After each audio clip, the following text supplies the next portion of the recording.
अभी मैं कलिया चक से आपके इस गांव तक आ रहा था, चिलमारी तक आ रहा था, रास्ते में साहब टोपी लगा करके और कब्रिस्तान पे खड़े होकर के सलाम पढ़ा जा रहा। रास्ते भर ये मंजर मुझको मिला। और जब कटिहार स्टेशन मैंने क्रॉस किया और कटिहार का जब ब्रिज आया है तो देखा हमारा नौजवान बेचारा जो है वो कैमरे के जरिए वो क्या वीडियो बनाते ना, कोई चल करके आ रहा है, स्लो मोशन में कोई वीडियो बना रहा है। यानी शबे बारात की रात ये भी हो रहा है, कोई इबादत कर रहा है, कोई बेचारा सेल्फी ले रहा है, कोई स्लो मोशन में वीडियो बना रहा है। तो जो शबे बारात बना रहा है वो समझो पुराना 500 और 1000 का नोट आज चलाने की कोशिश कर रहा है। चोलबे पुराना नोट चोलबे कभी ना चोलबे इंशाअल्लाह। आजकल बड़ा एक मुद्दा गरमाया हुआ है।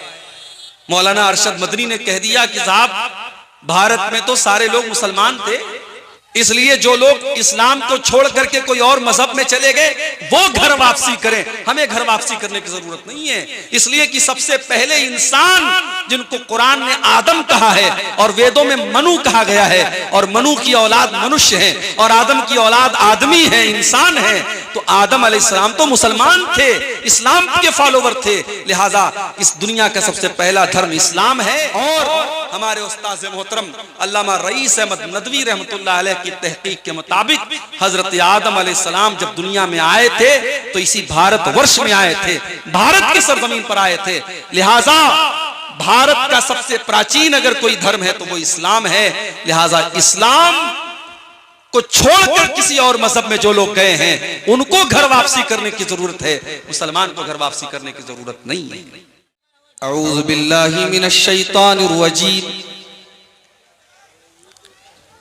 बिस्मिल्लाहिर रहमानिर रहीम।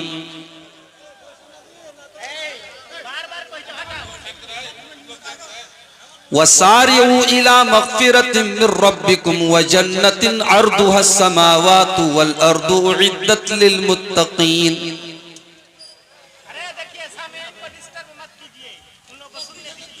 अल्लज़ीना युन्फ़िक़ूना फ़िस्सर्राइ वज़्ज़र्राइ वल काज़िमीनल ग़ैज़ वल आफ़ीना अनिन नास वल्लाहु युहिब्बुल मुहसिनीन। वल्लज़ीना इज़ा फ़अलू फ़ाहिशतन औ ज़लमू अनफ़ुसहुम ज़करुल्लाह फ़स्तग़फ़रू लिज़ुनूबिहिम वमन यग़फ़िरुज़्ज़ुनूब इल्लल्लाह वलम युसिर्रू अला मा फ़अलू वहुम यअलमून। सदर मोहतरम, उलमाए किराम, मोहतरम बुजुर्गों, नौजवान साथियों, पर्दा नशीन माँ और बहनों, प्यारे बच्चों,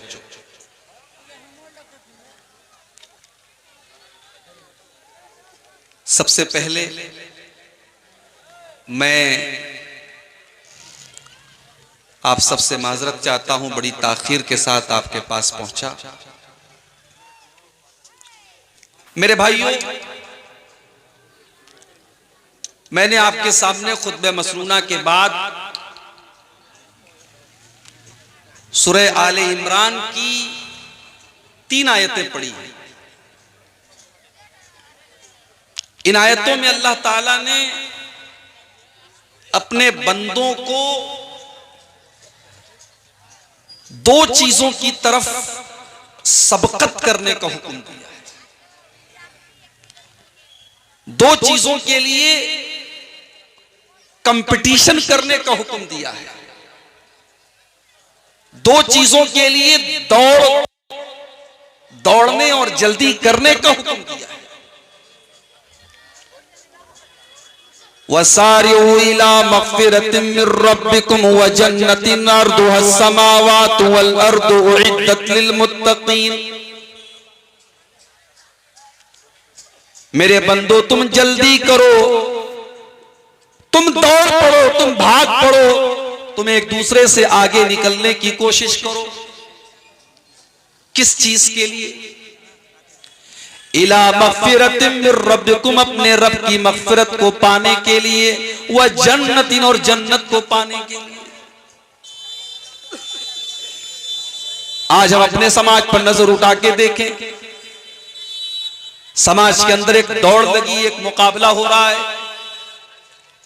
पैसा कमाने का मुकाबला, जमीनों जायदाद का मुकाबला, नाम कमाने का मुकाबला, कहीं प्रधानी का मुकाबला, कहीं पॉलिटिक्स का मुकाबला। अल्लाह फरमाता है मेरे बंदो, तुम्हें अगर मुकाबला ही करना है, तुम्हें अगर आगे निकलना है, तुम्हें एक दूसरे को अगर पीछे करने के बारे में सोचना है, तो तुम अल्लाह की मग़फ़िरत को हासिल करने के लिए और जन्नत को हासिल करने के लिए मुकाबला करो। और जब जन्नत का नाम लिया अल्लाह ने, तो यह भी बता दिया कि जन्नत को तुम मामूली मत समझो। वजन्नतिन अर्दुस समावात वल अर्ज़, मेरे बंदो तुम उस जन्नत के लिए मेहनत करो जिस जन्नत की चौड़ाई आसमानों और जमीन के बराबर है। आज दुनिया के बड़े बड़े शहरों में जमीन कितनी महंगी है। कलकत्ता आप चले जाएं, गुवाहाटी आप चले जाएं, सिल्लीगुड़ी आप चले जाएं, अच्छे शहर में चले जाएं, आपको जमीन बड़ी महंगी मिलेगी। किसी बड़े शहर में जमीन का छोटा सा टुकड़ा भी इंसान को मिल जाए तो समझता है कि मैं बहुत बड़ा आदमी बन गया। लेकिन मेरे प्यारे साथियों, दुनिया की कीमती से कीमती जमीन की जन्नत के सामने क्या औकात है। अल्लाह के नबी फरमाते हैं, सही बुखारी की रिवायत है, लमौज़िउ सौती अहदिकुम फिल जन्ना खैरुम मिनद दुनिया व मा फिहा। जन्नत में एक कोड़े के रखने की जो जगह होगी, एक कोड़ा रखने की जगह जन्नत में दुनिया की सारी भी चीजों से बेहतर है। एक कोड़ा रखने की जगह, यानी हम अपनी जुबान में कह सकते हैं 1 स्क्वायर फीट का एरिया। जन्नत में 1 स्क्वायर फीट का एरिया दुनिया की तमाम कीमती से कीमती चीजों से बेहतर है। मेरे प्यारे साथियों, दुनिया की खूबसूरती, दुनिया का ऐश व आराम जहां से खत्म होता है, जन्नत वहां से शुरू होती है। मेरे भाई, आज हमारे कितने नौजवान हैं दुनिया की औरतों की तरफ, दुनिया की लड़कियों की तरफ उनका एक आकर्षण है, तवज्जो है, गलत रास्ते की तरफ भी वो जा रहे हैं। काश कि उन्होंने कुरान में जन्नत का तज़किरा पढ़ा होता और जन्नत की औरतों के बारे में पढ़ा होता। सूरह रहमान उठा के देखो, अल्लाह फरमाता है, हूरुम मक़सूरातुन फिल ख़ियाम, जन्नत की जो हूरें होंगी वो खेमों के अंदर आराम कर रही होंगी, वो नीची निगाह वाली होंगी और इतनी खूबसूरत होंगी। फरमाया कअन्नहुन्नल याकूत वल मरजान, वो याकूत और मरजान की तरह वो कीमती हीरे और जवाहिरात से भी ज्यादा कीमती होंगी। वो जन्नत की औरतें इतनी खूबसूरत होंगी कि अल्लाह के नबी फरमाते हैं कि अगर उनमें से कोई औरत सिर्फ जमीन की तरफ झांक दे, अगर जन्नत से जमीन की तरफ वो झांक दे, लमलअत मा बैनहुमा रीहन, तो जमीन और आसमान के दरमियान का पूरा इलाका खुशबुओं से भर जाएगा। वलनसीफुहा अला रासिया खैरुम मिनद दुनिया व मा फिहा, और उस जन्नती हूर के सर के ऊपर जो दुपट्टा है, वो दुपट्टा दुनिया की और दुनिया की तमाम नेमतों से बेहतर है। मेरी मां और बहनों, जन्नत की हूरें भी दुपट्टा इस्तेमाल करेंगी। जो औरत दुनिया में दुपट्टा इस्तेमाल करती है, गोया कि वो जन्नती औरत के नक्शे कदम पर चलती है, और जो दुनिया में बेहयाई का तरीका अपनाती है, गोया उसको जन्नत से कोई मतलब नहीं। ये होगी जन्नत। अल्लाह फरमाता है मेरे बंदो, तुम्हें अगर मुकाबला करना है, तुम्हें अगर कंपटीशन करना है, तो जन्नत के लिए कंपटीशन करो जिसकी चौड़ाई आसमानों और जमीन के बराबर है। उइद्दत लिल मुत्तकीन, और वो जन्नत तैयार की गई है मुत्तकी लोगों के लिए, अल्लाह से डरने वालों के लिए, परहेजगारों के लिए। अब मुत्तकी कौन लोग हैं? अल्लाह ने उनकी पहचान बताते हुए फरमाया, अल्लज़ीना युनफिकूना फिस्सर्राई वद्दर्रा, मुत्तकी वो लोग हैं जो परेशानी में भी अल्लाह की राह में खर्च करते हैं और आसानी में भी अल्लाह की राह में खर्च करते हैं। हमारे पास दौलत है, हमने मदरसे में दिया, हमने मस्जिद में दिया। ये कौन सा कमाल हो गया भाई? कमाल तो ये है मेरे पास दौलत नहीं है, मेरे पास बहुत आसाइश नहीं है, मेरे पास दौलत की बहुत ज्यादा कसरत नहीं है, लेकिन जहां देने का नंबर आया मैंने जो हो सका मैंने अल्लाह की राह में दिया। ये है असल तकवा, ये है असल दीनदारी। सहाबे किराम को देखो, गज़वे तबूक का मौका है, अल्लाह के नबी ऐलान करते हैं कि इस लश्कर की तैयारी के लिए ताउन करो, दान दो, चंदा दो, मैं तुम्हें जन्नत की गारंटी देता हूं। सहाबे किराम अपनी अपनी ताकत के मुताबिक, अपनी अपनी हैसियत के मुताबिक अल्लाह के नबी के पास आते हैं और ताउन पेश करते हैं।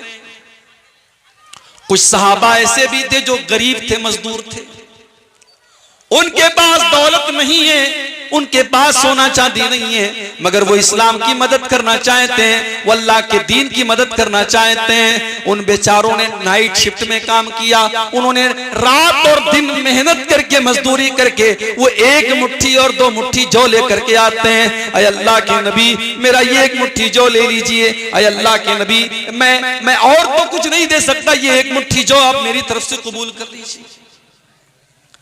मुनाफिक लोग मजाक उड़ाने लगे, ये देखो ये एक मुट्ठी जौ के जरिए इस्लाम की खिदमत करने के लिए आए हैं, ये एक मुट्ठी जौ के जरिए इस्लाम की मदद करना चाहते हैं। लेकिन अल्लाह के नबी ने उस एक मुट्ठी जौ के पीछे जो इखलास था, जो अल्लाह का डर था, जो दीन का जज्बा था, अल्लाह के नबी ने उस जज्बे को महसूस करते हुए उस एक मुट्ठी जौ को ले लिया और आपने फरमाया, लौ अनफक़ अहदुकुम मिस्ल उहुदिन ज़हबा मा बलग मुद्द अहदिहिम वला नसीफा।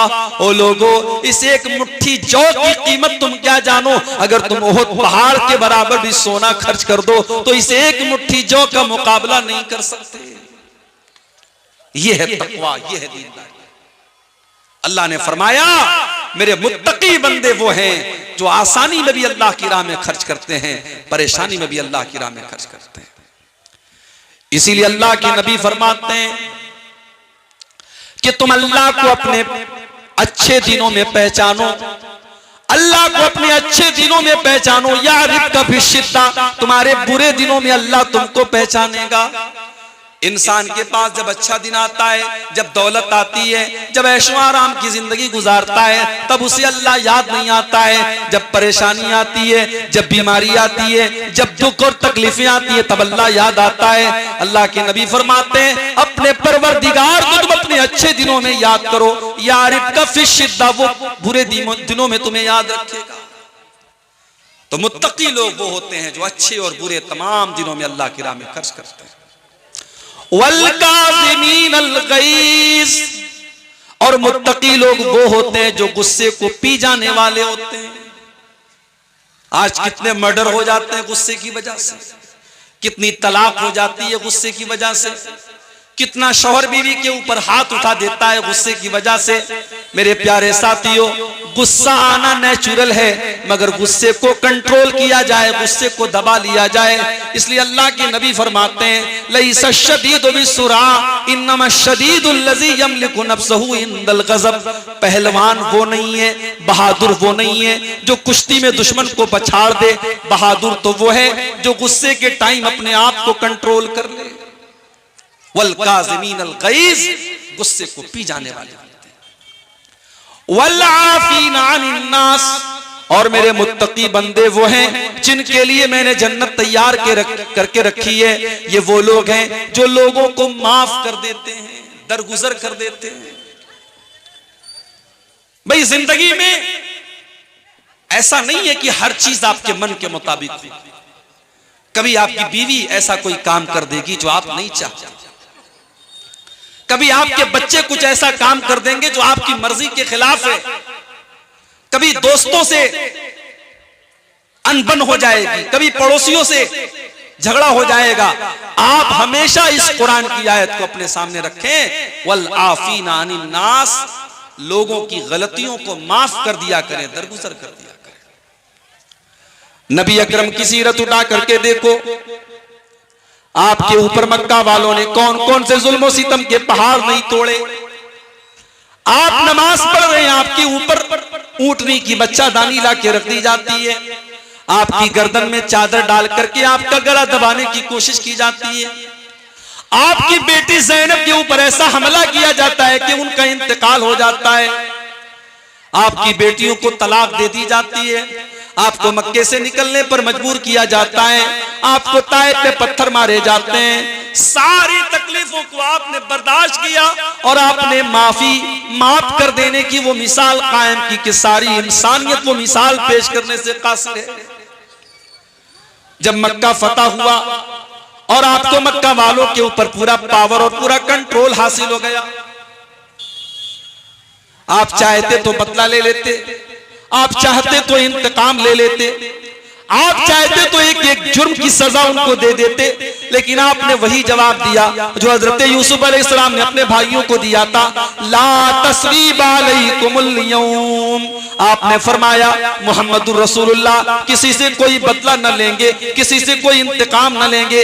इज़हबू अंतुमुत तुलका, जाओ तुम सबके सब आजाद हो। आपने सबको माफ कर दिया। हम उस नबी के मानने वाले। वल आफीना अनिन नास, जालिम से लिया जुल्म का बदला न किसी वक्त, मारा भी तो अखलाक की तलवार से मारा। अल्लाह के नेक बंदे माफ कर देते। दारोगा मत बनो। अगर आपको अल्लाह ने किसी के ऊपर कंट्रोल दिया है तो आप दारोगा मत बनो, आप माफ कर दिया करो, लोगों की गलतियों से दरगुजर कर दिया करो। वल्लाहु युहिब्बुल मुहसिनीन, और अल्लाह ताला एहसान करने वालों को, नेकी करने वालों को पसंद फरमाता है।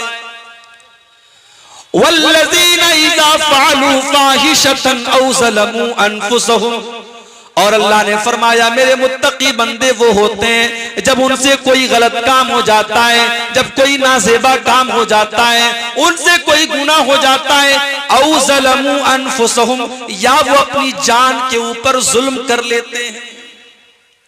गुनाह करने वाला सबसे पहले अपनी जान पर जुल्म करता है।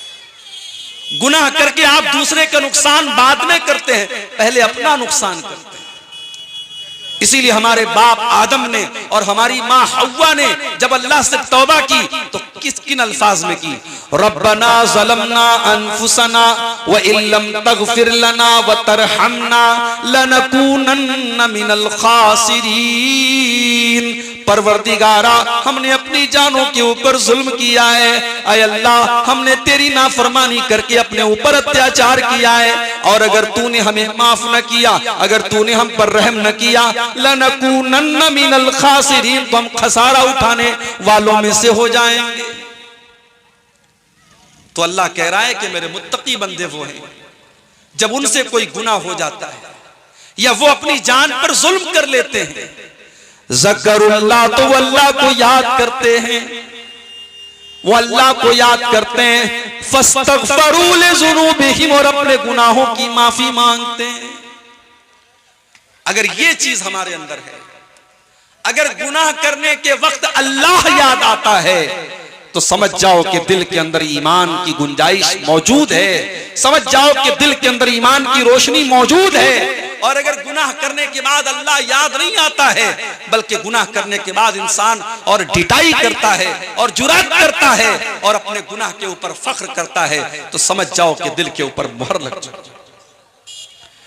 इसीलिए अल्लाह के नबी फरमाते हैं, कुल्लु उम्मती मुआफन इल्लल मुजाहिरीन, मेरी उम्मत में सबकी तो माफी हो सकती है, मगर खुल्लम खुल्ला गुनाह करने वालों की माफी नहीं होगी। ऐ अल्लाह के नबी, ये खुल्लम खुल्ला गुनाह करने वाले कौन हैं? आपने फरमाया खुल्लम खुल्ला गुनाह करने वाले वो लोग हैं कि रात को उन्होंने कोई गुनाह किया और अल्लाह ने उनके गुनाह के ऊपर पर्दा डाल दिया, और सुबह को वो दोस्तों से बयान कर रहा है, मैंने रात में ऐसा ऐसा काम किया है, अल्लाह ने तो उसके गुनाह के ऊपर पर्दा डाला था, उसने अल्लाह के पर्दे को चाक कर दिया, उसने अपने गुनाह की नुमाइश करनी शुरू कर दी, उसने अपने गुनाह को शेयर करना शुरू कर दिया। आज ये चीज हो रही है, किसी के साथ कोई गलत काम किया, फिर दोस्तों को दिखा रहा है, देखो मैंने ये काम किया है। अपने गुनाह की नुमाइश करना, अपने गुनाह को शेयर करना और अपने गुनाह को बताना, ये अल्लाह को बहुत नापसंद है। अल्लाह के नबी फरमाते हैं ये खुल्लम खुल्ला गुनाह करना है और अल्लाह इसको माफ नहीं करेगा। तो अगर दिल में खटक पैदा हो रही है, अगर गुनाह करने के बाद अल्लाह याद आ रहा है, हम आदम की औलाद हैं मेरे भाई, हम इंसान हैं, हम फरिश्ते नहीं हैं। इंसान से गुनाह हो सकता है, गलती हो सकती है, लेकिन बेहतरीन खताकार वो है जो गुनाह करने के बाद अल्लाह से माफी मांग ले, तौबा कर ले। और जब दिल में ईमान होता है तो इंसान के दिल में तौबा का ख्याल जरूर आता है। अल्लाह के नबी साहबा के साथ बैठे हुए एक औरत आती है, अय अल्लाह के नबी इन्नी असब्तु ज़िना, मैंने ज़िना किया है, तहिरनी, मुझे पाक कर दीजिए। शादीशुदा औरत थी, जानती थी इस्लाम के अंदर शादीशुदा अगर मर्द या औरत ज़िना कर ले तो उसकी सजा क्या है, जानती थी कि जान मार दी जाएगी, कत्ल कर दी जाएगी। सब कुछ जानने के बावजूद वो अल्लाह के नबी के पास आती है, अय अल्लाह के नबी मैंने ज़िना किया है और मैं नहीं चाहती कि आखिरत में मुझे ज़िना की सजा दी जाए। अय अल्लाह के नबी मैं तौबा करना चाहती हूँ, मैं ज़िना की सजा लेना चाहती हूँ, मुझे सजा दे दीजिए, मुझे पाक कर दीजिए ताकि आखिरत में मुझे सजा न मिले। अल्लाह, कौन सी ताकत थी मेरे भाई जो वो उस औरत को अल्लाह के नबी की अदालत में लेकर के आती है। आज तो मुजरिम अदालत से भागता है, आज तो मुजरिम रिश्वत दे करके सोचता है मैं सजा से बच जाऊं, लेकिन जब ईमान पैदा होता है तो मुजरिम अदालत में चल करके आता है और कहता है कि मुझे सजा दी जाए। अल्लाह के नबी ने टालने की कोशिश की, आपने कहा जाओ क्या बात कर रही हो, उसने कहा मुझे टालने की कोशिश न कीजिए, मैंने ज़िना किया है और मैं उसका सबूत भी लेकर के आई हूं, मैं हमल से हूं, मैं पेट से हूं, अल्लाह के नबी मुझे ज़िना की सजा दे दीजिए। आपने कहा ठीक है जाओ, जाओ जब बच्चा पैदा होता बना, जाओ जब बच्चा पैदा होता बना, तुमको हम अभी सजा नहीं दे सकते। 9 महीने का टाइम दे दिया अल्लाह के नबी ने, 9 महीने का टाइम दे दिया। भाग सकती थी, कोई रिकॉर्ड नहीं रखा अल्लाह के नबी ने, कहीं नाम नहीं नोट किया, सहाबा को उसका नाम लिख करके नहीं दिया, उसको 9 महीने का मौका दे दिया, जा तो भाग सकती है तो भाग जा। 9 महीने गुजर गए, बच्चे का जन्म हुआ, बच्चे को गोद में लेकर के आती है, अय अल्लाह के नबी मैं वही औरत हूं, मैं वही गामेदिया हूं जो 9 महीने पहले आपके पास आई थी और आपसे ये कह रही थी कि मुझे ज़िना की सजा दे दीजिए, ऐ अल्लाह के नबी मुझे पाक कर दीजिए, मुझे ज़िना की सजा दे दीजिए। अल्लाह के नबी ने फरमाया तुम्हारा बच्चा भी छोटा है, माँ के दूध पर निर्भर है, जब तक ये बच्चा माँ का दूध पी रहा है तब तक हम तुम्हें ज़िना की सजा नहीं दे सकते। जब तुम्हारा बच्चा माँ का दूध छोड़ दे, जब रोटी खाने लगे तब तुम मेरे पास आना। अल्लाह के प्यारे नबी ने 2 साल का मौका उस औरत को और दे दिया कि अब अगर वो भागना चाहे तो भाग सकती है। अल्लाह के नबी उसको भूल जाएंगे, साहबा उसको भूल जाएंगे। 2 साल का टाइम गुजर गया, उस औरत का बच्चा रोटी खाने लगा, अपने बच्चे को इस हाल में लेकर के आती है कि बच्चे के हाथ में रोटी का टुकड़ा है। अय अल्लाह के नबी मैं वही औरत हूँ जिसने आपके पास आकर के ज़िना का इकरार किया था। अय अल्लाह के नबी देखिए मेरा बच्चा रोटी खाने लगा, अब तो मुझे ज़िना की सजा दे दीजिए। नबी अकरम ने बच्चा एक मुसलमान के हवाले किया, जमीन में गड्ढा खोदा गया, उस औरत का आधा धड़ गड्ढे में डाला गया, सहाबे किराम के हाथों में पत्थर दे दिए गए और पत्थरों से मार मार के उस औरत को खत्म किया। कभी आपने तसव्वुर किया है ज़िना की ये सजा? मुझे याद आता है राज ठाकरे ने एक मर्तबा कहा था, जब दिल्ली के अंदर चलती बस पर एक लड़की का ज़िना किया के साथ रेप किया गया, और सिर्फ रेप ही नहीं किया गया बल्कि जानवरों की तरह उस लड़की के साथ, उस औरत के साथ सलूक किया गया, और पूरे भारत में उस केस को निर्भया कांड के नाम से याद किया गया। तो राज ठाकरे ने उस मौके पर कहा था कि रेप करने वालों को वही सजा देनी चाहिए जो इस्लाम देता है। मगर यहां एक बात नोट कर लो, हमारे यहां जब रेप की बात आती है तो रेप का मतलब होता है बलात्कार, रेप का मतलब होता है जबरदस्ती किसी के साथ ताल्लुक कायम करना। मगर इस्लाम ये कहता है कि अगर एक मर्द और एक औरत इल्लीगल तरीके से, गैर कानूनी तरीके से अगर आपस की सहमति से भी ताल्लुक बनाते हैं तो वो भी रेप ही कहलाएगा, वो भी जिना ही कहलाएगा। ये अलग बात है कि हमारी अदालतों में अगर आपस में सहमति से ताल्लुक कायम होता है तो उसको रेप नहीं माना जाता है। मगर इस्लाम की नजर में अगर बगैर शादी के और बगैर शरई तरीके के अगर मर्द और औरत का मिलन होता है तो वह जिना ही कहलाएगा, चाहे वो सहमति के जरिए हो चाहे वो जबरदस्ती हो, और दोनों को सजा दी जाए। हाँ, जबरदस्ती होगी तो रेप करने वाले को सजा मिलेगी, औरत को नहीं मिलेगी। लेकिन आपस की सहमति से हुआ है जिना तो दोनों को सजा मिलेगी। अगर कुंवारे लोग जिना करेंगे तो 100 कोड़े की सजा दी जाएगी और 1 साल के लिए शहर से निकाल दिया जाएगा। और अगर शादीशुदा मर्द और औरत जिना करेंगे तो इस्लामी कानून के अंदर सजा यह है कि उसको पत्थरों से मार मार के खत्म कर दिया जाए। जब उस औरत को जिना की सजा दी जा रही थी, हदीस के अल्फाज हैं, हजरत खालिद बिन वलीद रजी अल्लाह ताला अन्हु भी पत्थर मारने वालों में शामिल थे। जब उन्होंने पत्थर मारा तो उस औरत के खून के कुछ छींटे हजरत खालिद बिन वलीद के कपड़े पर आ गए। उनकी जुबान से कुछ नासेबा कलमात उस औरत के बारे में निकल गए कि कैसी नापाक औरत के खून के छींटे मेरे कपड़े पर आ गए। अल्लाह के प्यारे नबी के कानों में हजरत खालिद बिन वलीद के जुमले पड़ गए। आपने फरमाया, महलन या खालिद, ऐ खालिद खबरदार खबरदार, लक़द ताबत तौबतन लौ ताबहा साहिबु मुहसिन लगुफिर लहू। ऐ खालिद, इस औरत ने इतनी सच्ची तौबा की है, अगर कोई चोर, कोई डाकू, कोई लुटेरा भी अगर ये तौबा कर लेता तो अल्लाह उसको माफ कर देता। और एक हदीस के अल्फाज में यह है कि अगर मदीना के 70 गुनहगार भी ये तौबा कर लेते तो अल्लाह ताला 70 गुनहगारों की तौबा को कबूल कर लेता। इसने इतनी पावरफुल तौबा की है। गुनाह का होना ये बड़ी बात नहीं है, गुनाह के बाद इंसान तौबा कर ले ये बड़ी बात है।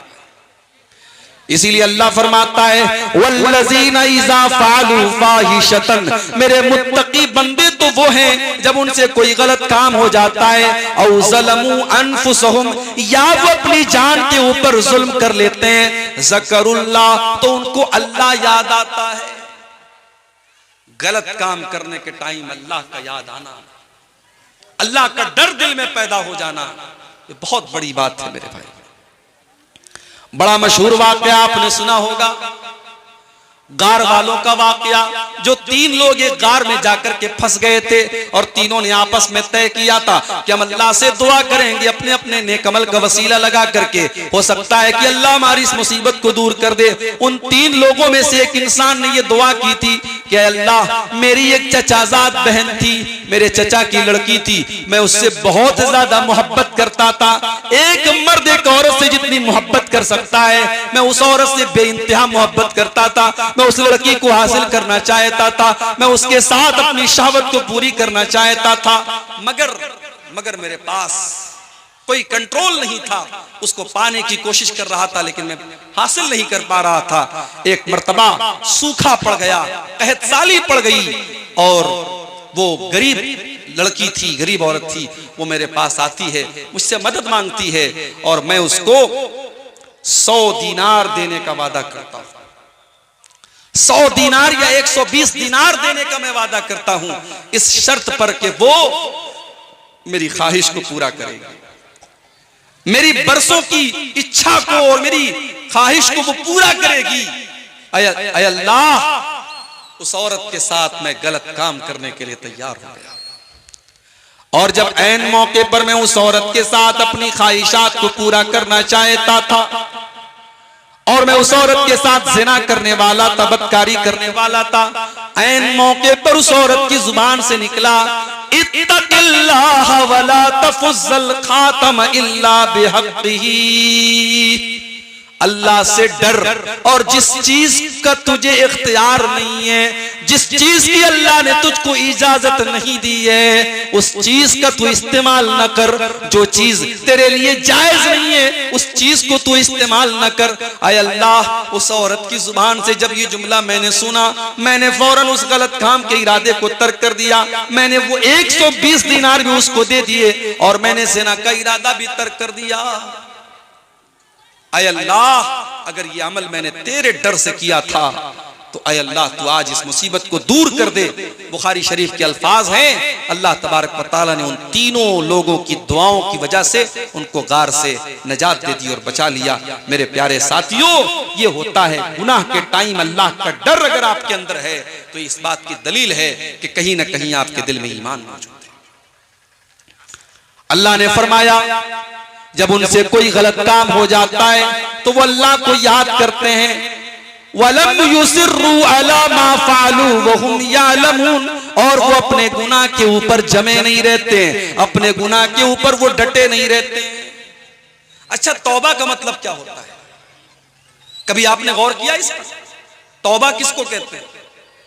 बहुत सारे लोग ये समझते हैं कि तौबा का मतलब या अल्लाह तौबा, या अल्लाह तौबा, या अल्लाह तौबा। अगर कोई जुबान से कह दे तौबा होगी, नहीं साहब, ये तौबा नहीं है। ड्रीम 11 खेलना कैसा है और अगर जीत गए तो उसका इस्तेमाल कहां किया जाए?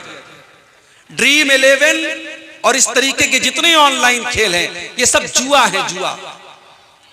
ये सब जुआ है, सट्टाबाजी है, और ये सब हराम है। अपनी कमाई को आप हराम मत कीजिए, बस इतना कहूंगा। हलाल के बहुत सारे रास्ते हैं। बिजनेस कीजिए, नौकरी कीजिए, मेहनत कीजिए, हलाल का 100 रुपया कमाइए, वो हराम के 1000 रुपये से बेहतर है। ये ड्रीम 11 वगैरह के ड्रीम के चक्कर में मत पड़िए। ये सब जुआ खिलाया जा रहा है नौजवानों को, ऑनलाइन जुआ खिलाया जा रहा है। पहले ऑफलाइन होता था, अब ऑनलाइन जुआ खिलाया जा रहा है। तो अल्लाह की बारगाह में गुनाह करने के बाद जो मुत्तकी लोग होते हैं वो गुनाह के ऊपर डटे नहीं रहते हैं, इसरार नहीं करते हैं, वो अपने गुनाह का इकरार करते हैं, अल्लाह की बारगाह में माफी मांग लेते हैं।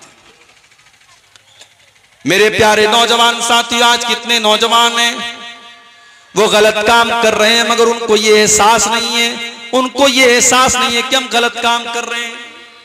तौबा करने का ख्याल भी उनके दिल में नहीं आता है। आओ मैं तुमको बताऊं कि तौबा किसको कहते हैं। तौबा 4 चीजों का नाम है। कभी गाड़ी चलाई है आपने? कार चलाई है? कार आप जब चलाते हैं तो कार को जब पलटाते हैं, आप जब यू टर्न लेते हैं तो यू टर्न लेने का नाम है तौबा। तौबा का मतलब होता है यू टर्न लेना। तौबा का मतलब होता है पलट के आ जाना। इसका मतलब यह हुआ कि जब एक इंसान ने गलत काम किया तो वो सीधे रास्ते से भटक गया था, और जब उसने तौबा किया तो उसने यू टर्न ले लिया, उस सही रास्ते पर वापस लौट के चला। आजकल बड़ा एक मुद्दा गरमाया हुआ है। मौलाना अरशद मदनी ने कह दिया कि साहब, भारत में तो सारे लोग मुसलमान थे, इसलिए जो लोग इस्लाम को छोड़ करके कोई और मजहब में चले गए वो घर वापसी करें। हमें घर वापसी करने की जरूरत नहीं है, इसलिए कि सबसे पहले इंसान, जिनको कुरान ने आदम कहा है और वेदों में मनु कहा गया है, और मनु की औलाद मनुष्य है और आदम की औलाद आदमी है, इंसान है, तो आदम अलैहिस्सलाम तो मुसलमान थे, इस्लाम के फॉलोवर थे। लिहाजा इस दुनिया का सबसे पहला धर्म इस्लाम है। और हमारे उस्ताद मोहतरम अल्लामा रईस अहमद नदवी रहमतुल्लाह अलैह की तहकीक के मुताबिक हजरत आदम अलैहिस्सलाम जब दुनिया में आए थे तो इसी भारतवर्ष में आए थे, भारत की सरजमीन पर आए थे। लिहाजा भारत का सबसे प्राचीन अगर कोई धर्म है तो वो इस्लाम है। लिहाजा इस्लाम को छोड़कर किसी और मजहब में जो लोग गए हैं उनको घर वापसी करने की जरूरत है, मुसलमान को घर वापसी करने की जरूरत नहीं है।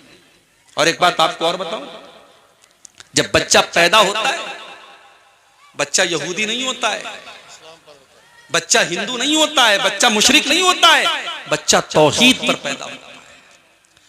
अल्लाह के प्यारे नबी फरमाते हैं, कुल्लु मौलूदिन यूलदु अलल फित्रा, हर बच्चा फितरत पर और इस्लाम के ऊपर पैदा होता है। फ़अबवाहु युहव्विदानिही व युनस्सिरानिही व युमज्जिसानिही, उसके माँ बाप उसको यहूदी बनाते हैं, माँ बाप ईसाई बनाते हैं, माँ बाप मजूसी बनाते हैं, माँ बाप मुशरिक बनाते हैं। इसका मतलब यह हुआ कि इस्लाम नेचुरल तरीका है, जिस तरीके पर अल्लाह ने इंसान को पैदा किया है वो इस्लाम का तरीका है। और जब इस्लाम को छोड़ता है कोई तो वो गलत रास्ते पर जाता है। इसीलिए सच्चे रास्ते पर लौट आने को तौबा कहा जाता है। और याद रखिए, तौबा के अंदर 3 चीजें पाई जानी जरूरी है। इसको नोट कर लीजिए। आज की तकरीर की सबसे इंपॉर्टेंट बात इसको समझ लीजिए कि अगर कोई आपसे पूछे कि भाई तौबा किसको कहते हैं, तो आप बता दीजिए कि तौबा के अंदर 3 चीजों का होना जरूरी है। नंबर 1, सबसे पहली चीज तौबा के अंदर नदामत होनी चाहिए। मैंने गलत काम किया है, ये काम सही नहीं था। और इसीलिए जो बिदात करने वाले होते हैं उनके अंदर तौबा करने का ख्याल बहुत मुश्किल से आता है। अभी मैं कलिया चक से आपके इस गांव तक आ रहा था, चिलमारी तक आ रहा था। रास्ते में साहब टोपी लगा करके और कब्रिस्तान पे खड़े होकर के सलाम पढ़ा जा रहा है। रास्ते भर ये मंजर मुझको मिला। और जब कटिहार स्टेशन मैंने क्रॉस किया और कटिहार का जब ब्रिज आया है तो देखा हमारा नौजवान बेचारा जो है वो कैमरे के जरिए वो क्या वीडियो बनाते ना, कोई चल करके आ रहा है, स्लो मोशन में कोई वीडियो बना रहा है। यानी शबे बारात की रात ये भी हो रहा है। कोई इबादत कर रहा है, कोई बेचारा सेल्फी ले रहा है, कोई स्लो मोशन में वीडियो बना रहा है। तो जो बिदातें होती हैं, बिदातों के सर पैर क्यों नहीं होते हैं? क्योंकि बिदात करने वाला ये सोच करके करता है कि मैं बहुत नेक काम कर रहा हूं। एक शख्स है जो कि 5 टाइम नमाज पढ़ता है, लेकिन उनकी मां उससे नाराज है। क्या उस शख्स की नमाज कबूल होगी? कुरान और हदीस की रोशनी में बताइए। देखिए, मां का दर्जा यकीनन बहुत ऊंचा है।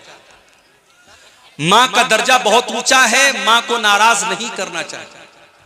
मगर कभी कभी ऐसा भी होता है कि मां गलत बात पे नाराज होती है। हजरत साद बिन अबी वक्कास रजी अल्लाह तआला अन्हु की मां नाराज हो गई, उन्होंने इस्लाम कबूल कर लिया, मां नाराज हो गई। मां ने यहां तक कह दिया मैं खाना नहीं खाऊंगी जब तक तू इस्लाम को नहीं छोड़ेगा। उन्होंने कहा मां मुझे तुझसे बहुत मोहब्बत है, मगर मैं इस्लाम नहीं छोड़ सकता तेरे लिए। मां ने खाना पीना बंद कर दिया। हजरत साद बिन अबी वक्कास रजी अल्लाह तआला अन्हु ने बहुत समझाया, मां तैयार नहीं हुई। बुढ़िया थी, उम्र हो चुकी थी, थोड़ा सा टाइम गुजरा, बिस्तर पड़ गई। अब बिस्तर पड़ गई, अब खानदान के लोग आ रहे हैं, उनकी मां की हालचाल पूछ रहे हैं। और जब पता चलता है कि बेटे के इस्लाम कबूल करने की वजह से इन्होंने खाना पानी बंद कर दिया है, तो लोग इनको बुरा भला भी कह के जा रहे हैं कि देखो इसकी वजह से इसकी मां बीमार पड़ी है। हालत ये हो गई, हजरत साद की मां आखिरी सांसें लेने लगी। आखिरी सांसें लेने लगी, इंतकाल का टाइम आ गया। हजरत साद ने अपनी मां से कहा कि अम्मी जान, लौ कानत लकी मियत नफ्सिन, अगर अल्लाह ताला तुझे 100 जिंदगियां दे दे, तेरे अंदर 100 जान पैदा हो जाए और एक एक जान तेरी निकलती चली जाए और तू मुझसे कह दे कि मैं इस्लाम को छोड़ दूं, तो ऐ मेरी मां, मैं तेरी जिंदगी को बचाने के लिए इस्लाम को छोड़ने वाला नहीं। मां समझ गई कि मेरा बेटा मानने वाला नहीं है। मां ने आखिर में खाना खाया, पानी पिया और बाद में मां को भी अल्लाह ने हिदायत दी और बाद में मां ने भी इस्लाम किया। तो मां नाराज है, अगर सही बात को लेकर के नाराज है तब तो बेटा गुनहगार होगा। लेकिन मां बिला वजह नाराज है, नाहक नाराज है, बेमतलब की बात पे नाराज है, जिसका कोई सर पैर नहीं है, तो बेटा गुनहगार नहीं है। बेटे को चाहिए, अगर मां नाराज है, गलत बात पर भी नाराज है, बेटा मां को मनाने की कोशिश करे।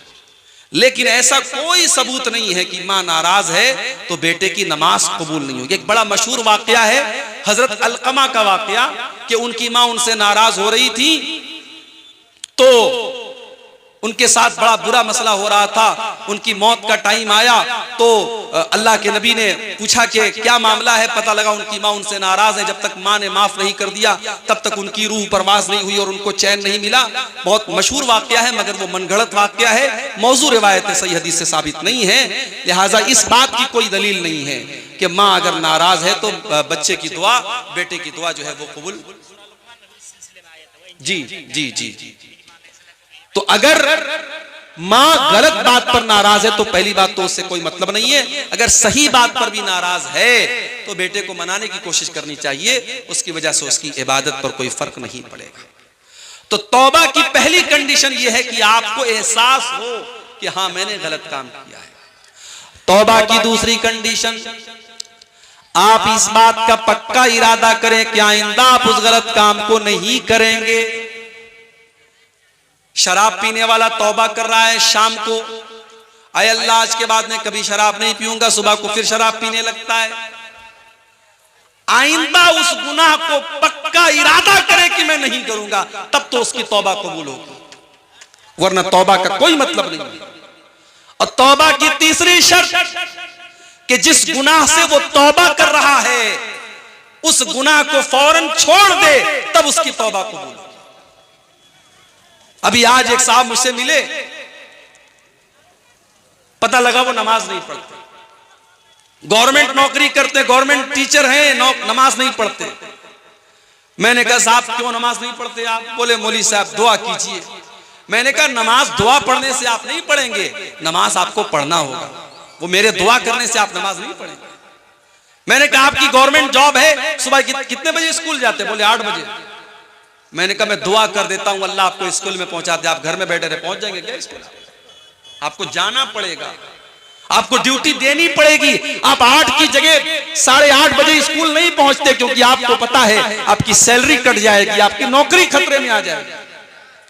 अभी मेरे साथ इतना बड़ा एक्सीडेंट हुआ, यूपी के अंदर मैं कार से जा रहा था, कार मेरी ट्रक से लड़ गई।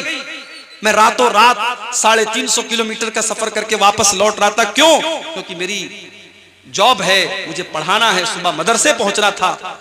मैं 300 किलोमीटर का सफर तय करके, मुझे पागल कुत्ते ने तो नहीं काटा है, मैं रात में भाग रहा हूं, ड्राइवर को नींद आ रही है, बेचारा किसी तरीके से गाड़ी चला रहा है, लेकिन जॉब का मामला था, मुझे सुबह जाना है।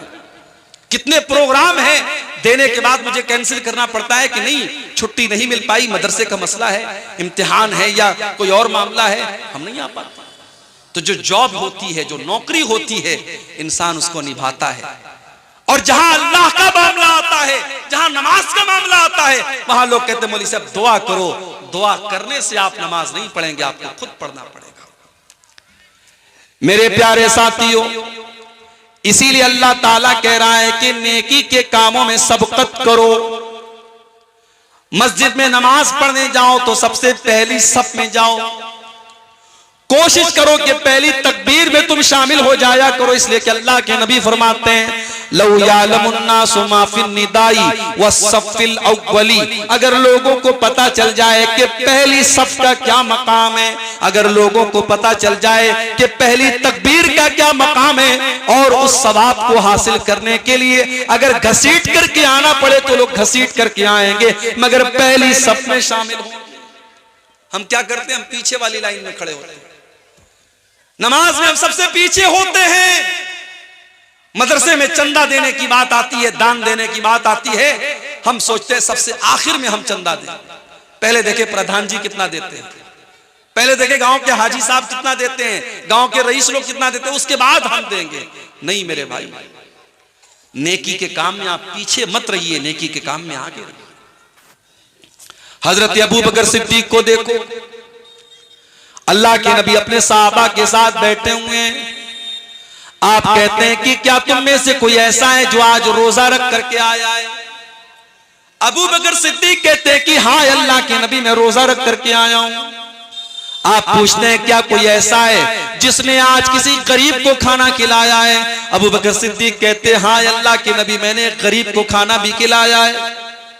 आप पूछते हैं कि क्या कोई ऐसा भी है जिसने किसी मरीज की अयादत की है? हाँ अल्लाह के नबी मैंने एक मरीज की अयादत भी की है।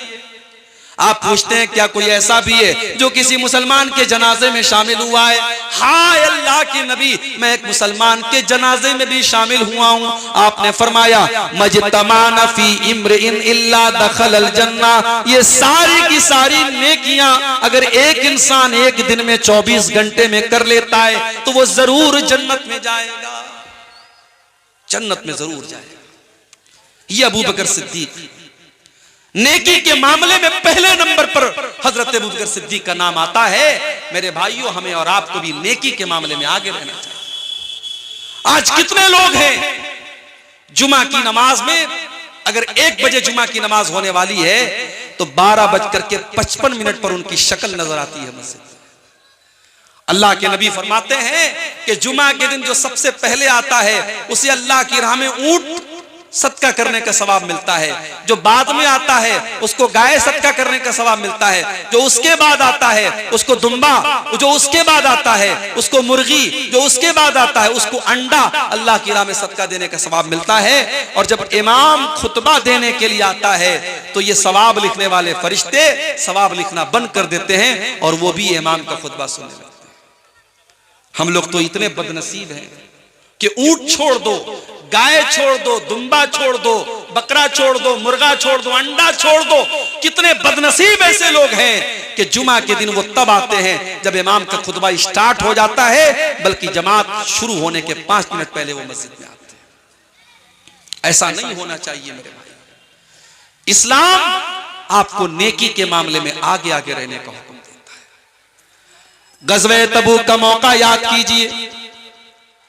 हजरत उमर फारूक रजी अल्लाह ताला अन्हु फरमाते हैं कि मेरे दिल में ख्याल आया कि आज नेकी के मामले में, आज अल्लाह के दीन के मामले में मैं अबू बकर से आगे निकल करके दिखाऊंगा। वो अपने घर आते हैं, अपने घर का सारा सामान इकट्ठा करते हैं और सारे सामान को 2 भाग में वो बांट देते हैं और एक भाग अपने घर में छोड़ देते हैं और एक हिस्सा अल्लाह के नबी के पास लेकर के आते हैं। अय अल्लाह के नबी, आज इस्लाम को मेरे माल की जरूरत है, देखिए मैं अपने घर का माल लेकर के आया हूँ। नबी अकरम पूछते हैं कि अय उमर, घर वालों के लिए कुछ छोड़ के आए हो कि नहीं आए हो? अय अल्लाह के नबी, आप परेशान ना हो, मैं आधा लेकर के आया हूँ, आधा छोड़ करके आया हूँ। उमर फारूक बहुत खुश हैं कि आज मैंने वो कारनामा अंजाम दे दिया जो अबू बकर सिद्दीक भी अंजाम नहीं दे सकते।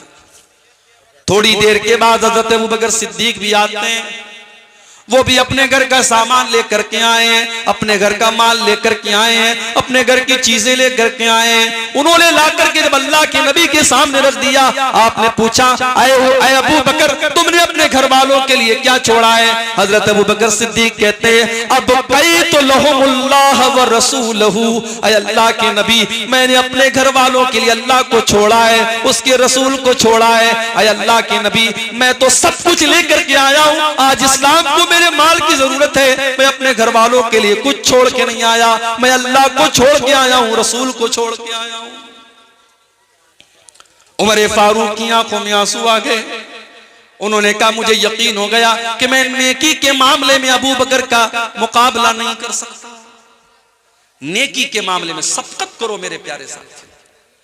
इसीलिए अल्लाह ताला कुरान के 17वें पारे में अपने नबियों का जिक्र करने के बाद कहता है, अपने नबियों का नाम लेने के बाद कहता है इन्नहुम कानू युसारिऊना फिल खैरात, ये मेरे जितने नबी थे, ये मेरे जितने रसूल थे, वो नेकियों के मामले में आगे आगे रहते थे, वो नेकियों के मामले में पीछे पीछे नहीं रहते थे। मेरी प्यारी माओ बहनों, नबी अकरम के दौर की औरतों को आप देखिए, उस जमाने में लाउड स्पीकर का इंतजाम नहीं था। अल्लाह के नबी तकरीर करते थे, आमतौर से मर्दों के बीच में तकरीर करते थे, औरतों के दरमियान आपका बयान नहीं होता था। एक मर्तबा कुछ औरतें आई, अय अल्लाह के नबी, मर्द लोग आपकी बातों को सुनते हैं, हम औरतों को तो आपकी बात सुनने को नहीं मिलती है। अय अल्लाह के नबी, आप हफ्ते में एक दिन हमको भी दीजिए ताकि हम भी दीन की बातें आपसे सुना करें। नबी अकरम ने देखा कि इन औरतों के अंदर दीन को सीखने की तड़प मौजूद है, आपने अलग से हफ्ते का एक दिन औरतों के लिए तय कर दिया। हमारे यहां जलसे में आपने औरतों का इंतजाम किया है, लेकिन मस्जिद में जुमा में होता है इंतजाम आपके यहां? नहीं है। तरावी छोड़ दीजिए, तरावी तो साल में एक बार होती है ना, जुमा में क्यों नहीं है? बंगाल में भी मैं गया, बंगाल में लोगों ने बताया मौलवी साहब हमारे यहाँ ज्यादातर मस्जिदों में औरतों का इंतजाम जुमा में नहीं होता है। अफसोस है मेरे भाई। हाँ पहले हदीस है ना, माशाअल्लाह शेरशाबादी बिरादरी ही के लोग होंगे यहाँ पे। शेरशाबादी बिरादरी पूरी की पूरी अहले हदीस मानी जाती है। क्या अहले हदीस आप हैं? आपके यहाँ की औरतों को दीन कौन सिखाएगा? मौलवी साहब हफ्ते में एक दिन तकरीर करते हैं, आधा घंटा दीन की बात बताते हैं, आप हजरात सुन के चले आते हैं। घर की औरतों को कौन बताएगा? आज हमारे घर की औरतों को बिगाड़ने वाली हजारों चीजें हैं। फेसबुक है, सोशल मीडिया है, इंटरनेट है, तमाम दुनिया भर की चीजें हैं। उनको दीन सिखाने के लिए साल का एक जलसा काफी नहीं है। और जलसे में भी बेचारी आती है, तकरीर कम सुनती है, शॉपिंग ज्यादा करती है, बच्चों को लेके घूम रही हैं, टहल रही हैं, कोई उधर भाग रही है, कोई उधर भाग रही है। आप जुमा की नमाज में औरतों के लिए इंतजाम कीजिए मेरे भाई, इंतजाम कीजिए आप। नबी अकरम के दौर की औरतें आकर के डिमांड करती हैं, अरे अल्लाह के नबी आप हमारे लिए इंतजाम कीजिए, हमें दीन की बातें सुनाइए। और अगर आपने ऐसा इंतजाम नहीं किया, हालात बहुत बुरे हैं मेरे भाई। आज मुसलमान लड़कियां गैरों के साथ भाग रही हैं, फरार हो रही हैं, मुर्तद हो रही हैं, इस्लाम को छोड़ रही हैं, और हमारा आप सिर्फ तमाशा देख रहे हैं। अपनी औलाद को संभालिए, अपने बच्चों को संभालिए, अपनी औलाद को दीन की तालीम दीजिए, वरना पछताना पड़ेगा। अपने बच्चे और बच्चियों को जिस तरीके से आप स्कूल की और कॉलेज की तालीम देते हैं, उसी तरीके से दीन की तालीम दीजिए।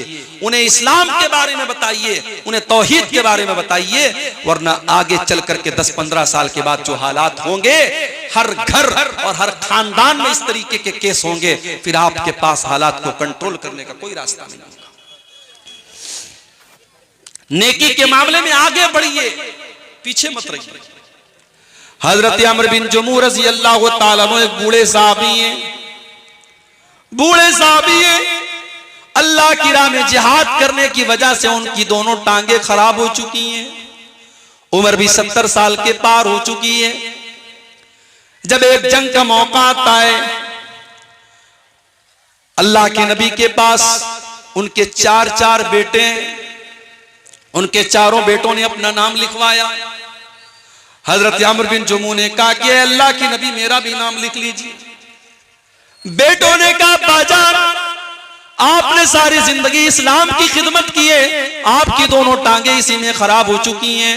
अरे अब्बाजान हम आपकी तरफ से जा ही रहे हैं, आपके 4 बेटे अल्लाह की राह में जा रहे हैं। अरे अब्बाजान आप घर में आराम कीजिए, आपकी जरूरत नहीं है।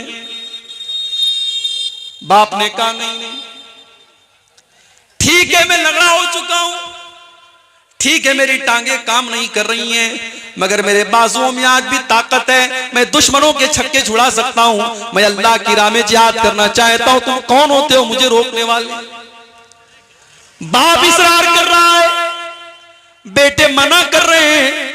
मामला अल्लाह के नबी के पास आता है, बेटे कहते हैं अल्लाह के नबी मेरे बाप को समझाइए, उनको बताइए, वो तो बूढ़े हो चुके हैं, उनकी दोनों टांगे काम नहीं कर रही हैं। अल्लाह के नबी ने हजरत अमर बिन जमू से कहा कि आप मत जाइए, आपको जरूरत नहीं है। कहा अल्लाह के नबी मैं चाहता हूं कि मैं इस जंग में जाऊं और मैं शहीद हो जाऊं और मैं अपनी इन्हीं लंगड़ी टांगों के साथ मैं जन्नत में चला जाऊं। नबी अकरम ने उनका जज्बा देखा, उनके दिल का जज्बा देखा। आपने बेटों से कहा जाने दो, इनको अल्लाह की राह में जाने का शौक है, इनके अंदर जज्बे जिहाद है, इनको रोको मत, इनको जाने दो। चुनांचे जंग होती है और हजरत अमर बिन जमू अल्लाह की राह में जिहाद करते हुए उसी हालत में शहीद हो जाते हैं। ये थे नबी के सहाबा, नेकी के मामले में आगे आगे रहने वाले। हम और आप नेकी के मामले में पीछे रहते हैं, इंतजार में रहते हैं कि हमें कोई जब मोटिवेट करेगा, जब कोई कहेगा तब हम ये काम करेंगे। मेरे प्यारे साथियों, नेकी के मामले में आप आगे बढ़िए। नबी अकरम के सहाबा को आप देखिए, अब्दुल्लाह बिन मसूद रज़ी अल्लाह ताला अन्हु बहुत बेहतरीन कुरान पढ़ा करते थे, इतना अच्छा कुरान पढ़ते थे कि एक मर्तबा अल्लाह के नबी रास्ते से जा रहे थे, अब्दुल्लाह बिन मसूद के कुरान की तिलावत की आवाज आपके कानों में पड़ी। आपने फरमाया जिसको कुरान बिल्कुल ताजा ताजा सुनना हो वो अब्दुल्ला बिन मसूद के मुंह से कुरान सुन ले। आज है आपके दरमियान ऐसे कुरान पढ़ने वाले हैं? कुरान पढ़ने वाला कोई होता भी है तो उसके फटे कपड़ों की वजह से हमें लगता है ये मदरसे में पढ़ने वाला बच्चा है, हम उसको हकारत की नजर से देखते हैं। स्कूल में टाई और पैंट और कोट पहन करके जाने वाला हमें अच्छा लगता है, और मदरसे में फटा पुराना कपड़ा पहन करके पढ़ने वाला, दिन भर कुरान की तिलावत करने वाला हमें बुरा लगता है।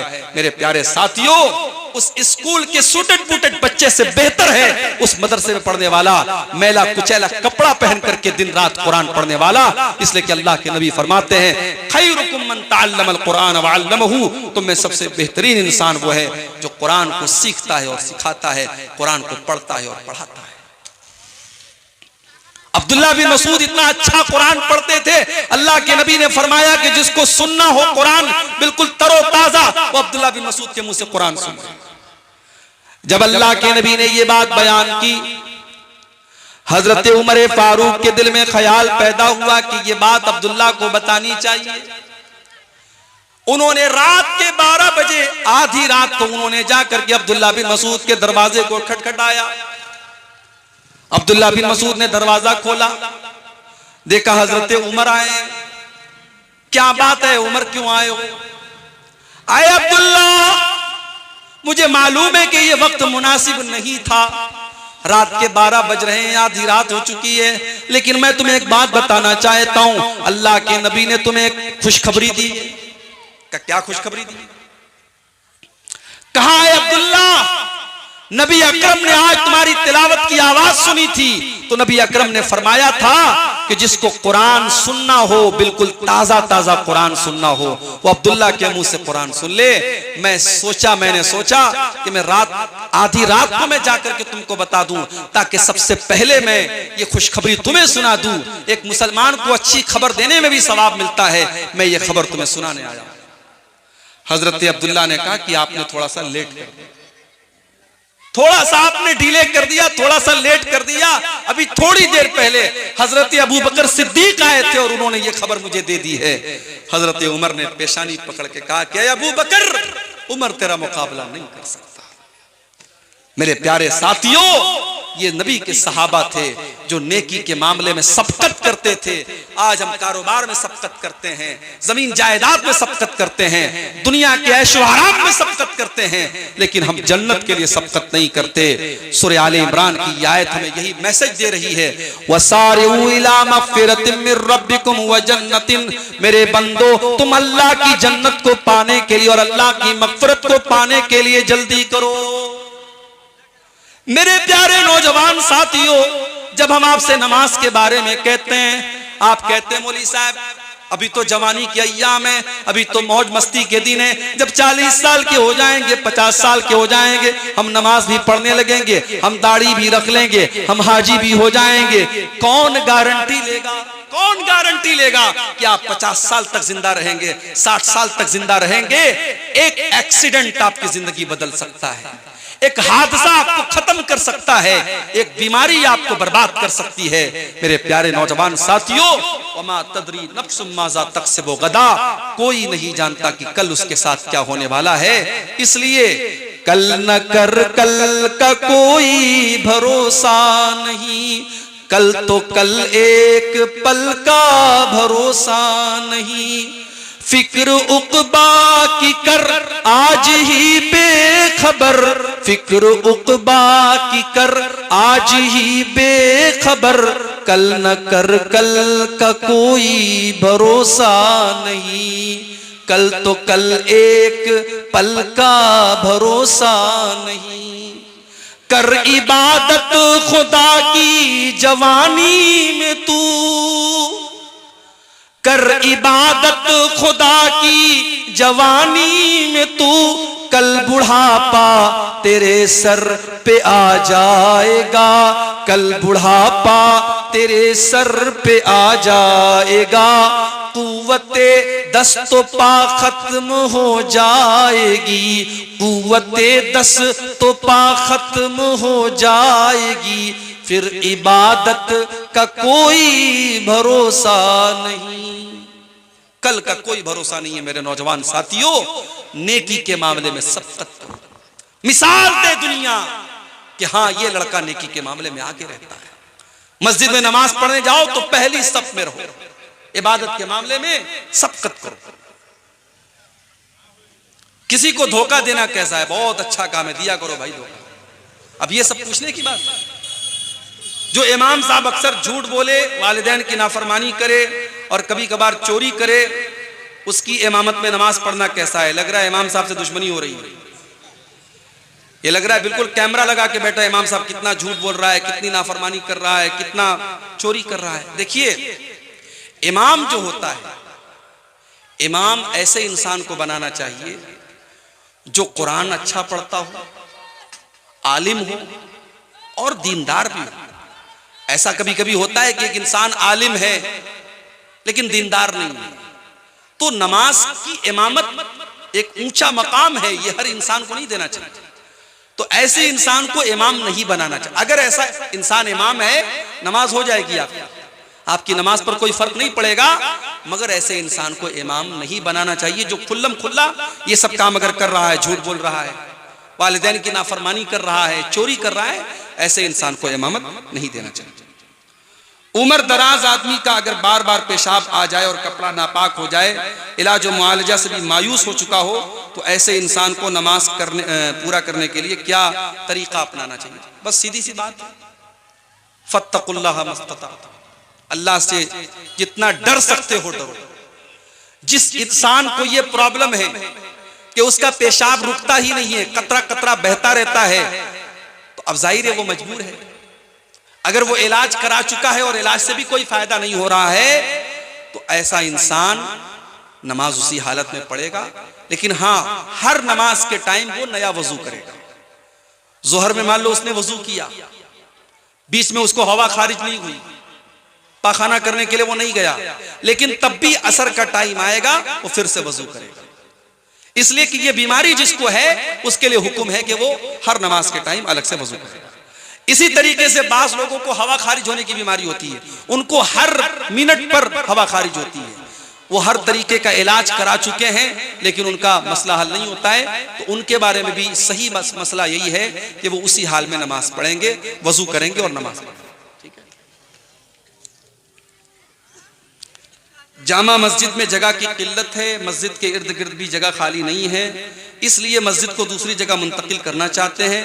ऐसी सूरत में मस्जिद की पुरानी जमीन को फरोख्त कर सकते हैं या नहीं, जबकि मुंतकिल शुदा मस्जिद की जमीन सिर्फ 250 फीट की दूरी पर है। अब देखिए, ये मसला थोड़ा सा पेचीदा है, इसके बारे में तहकीक करनी पड़ेगी कि अब ये जो सिचुएशन है, जैसे कभी कभी ऐसा होता है कि मस्जिद की जो जगह है वहां पे हाईवे निकल रहा है, तो हाईवे जब निकलता है या इस तरीके की कोई मजबूरी आती है तो जाहिर है मस्जिद को ट्रांसफर करते हैं। तो वो सूरत यहाँ पर भी ऐसा लग रहा है कि अपनाई जा सकती है, जब जगह कम भी है तो ऐसा कर सकते हैं, लेकिन फिर भी इसके बारे में थोड़ी सी तहकीक करने के बाद ही जवाब दिया जा सकता है। इमाम का इंतखाब अवामुन नास के जरिए होगा या आलिमों के जरिए होगा? देखिए, अवाम के इंतखाब के लिए कोई शरीयत की शर्त नहीं है। अल्लाह के नबी ने कुछ क्राइटेरिया बता दिया है कि इमाम ऐसा इंसान होना चाहिए जो कुरान को ज्यादा पढ़ने वाला हो, सुन्नत का जानकार हो, नमाज का तरीका जानने वाला हो। अगर उस क्राइटेरिया पर कोई मोहल्ले में कोई इंसान खरा उतर रहा है, उसको अवाम भी इमाम बना सकती है। कोई जरूरी नहीं कि उलमा की एक कमेटी हो वही इमाम बनाए, ऐसा कोई जरूरी नहीं है। तो मेरे नौजवानों, ये जो मसला है दीन के अंदर आगे आगे रहने का, इसको हम अपने अंदर पैदा करें। हम बैक बेंचर ना बने। स्कूल में होता है ना, स्कूल में क्लास में पीछे बैठने वाला जो होता है उसको बैक बेंचर बोलते हैं। तो जो बिल्कुल फिसड्डी होता है, जो इम्तिहान में फेल होता है, उसको हम बोलते हैं बैक बेंचर। दीन के मामले में आप बैक बेंचर मत बने, दीन के मामले में आप आगे रहने वाले बने, पहली सब में रहने वाले बने। यही हम आपसे उम्मीद करते हैं। अल्लाह से दुआ है रब्बुल आलमीन हम सबको नेकियों के मामले में सबकत करने की तौफीक अता फरमाए। रब्बुल आलमीन हमारे गुनाहों को माफ फरमाए, नेकियों में आगे आगे रहने की तौफीक दे। आमीन व आखिर दावाना अनिल हम्दुलिल्लाहि।